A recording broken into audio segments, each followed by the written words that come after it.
મારા યુવાન ભાઈઓ બહેનો, આ વડીલોએ, આપણા વડીલ માતા પિતાએ આપણા પાછળ એની જવાની તો ઘસી નાખી છે, આપણા પાછળ એની જવાની ખર્ચી નાખી છે.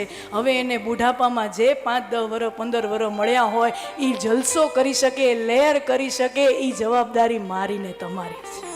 અને હું વડીલોને ખાસ કહીશ, હા ખાલી યુવાનોને કહીશ અને હું વડીલોને કહીશ કે એક સમય આવે ત્યારે સાસુ છે ને એ પોતાના કમરમાંથી ચાવીઓનો જુડો કાઢી અને વહુને આપી દે ને, પછી સાસુમાઓ એ હાહુમાઓ નાની નાની વાતમાં ખટપટ કરવી નહીં.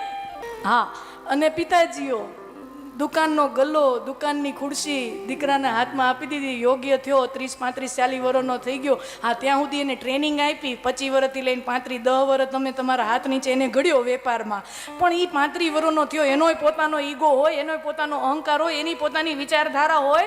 એટલે એ યોગ્ય થઈ ગયો હોય, તમને એમ લાગે 30-35 વર્ષનો 40 વર્ષનો મેળ સેટ થઈ ગયો હોય, તમારે ત્યાંથી પછી થોડુંક થોડુંક આમ ખસવા માંડવાનું. નાની નાની નાની વાતમાં ટોક ટોક બંને પક્ષે જ